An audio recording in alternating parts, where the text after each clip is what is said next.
My husband insisted on handling our finances. Then the bank called me by my maiden name.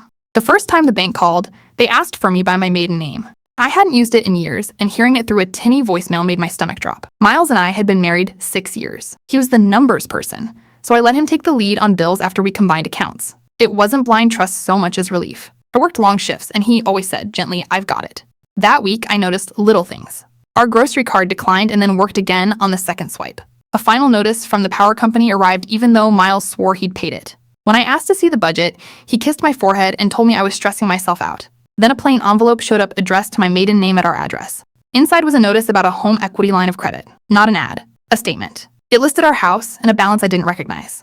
I confronted Miles at the kitchen counter while the kettle screamed behind me. He went pale, then annoyed, then soft. He told me he'd opened it for emergencies after my mom's medical bill started piling up, except my mom wasn't sick. And the statement showed cash advances and payments to something called Northside Storage. I drove to the bank on my lunch break with the letter and my ID. The manager's smile froze when she pulled up our profile. My email had been removed. My phone number had been replaced. The security questions were ones I'd never chosen.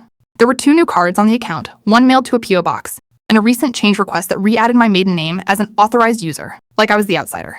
When I got home, Miles was waiting, sitting too still on the couch. I held up the printouts. He didn't deny it. He said he'd made a mistake, that it started with a storage unit for his late dad's things and spiraled into auction fees and just one more loan to catch up. He said he hid it because he didn't want me to look at him differently. I asked him if he'd sign my name without permission. He nodded once, like it hurt. My hands were shaking, but my voice came out flat. I told him to pack a bag, not as punishment, as a boundary. I wasn't going to share a bed with someone who rewired my life behind my back. He tried to bargain. Therapy, promises, access. Until I called my sister and asked her to come over. When she arrived, he finally moved. I watched him stuff clothes into a duffel, eyes red, muttering that he'd fix it. After he left, I sat at the table and did what I should have done years ago. I opened a new account in my name only. I froze my credit. I filed a report for identity theft because the bank told me plainly that being married didn't make it legal. The next day, I met with an attorney and started separation paperwork. It wasn't dramatic in the way people imagine. It was quiet, like turning off a humming machine you'd gotten used to. A month later, the house was still ours on paper, but the debt wasn't. The bank reversed the fraudulent changes. Miles entered a repayment plan through his own accounts and moved in with his brother. He sent a long message saying he understood why I did it, that he was ashamed, that he'd stopped pretending he could handle things.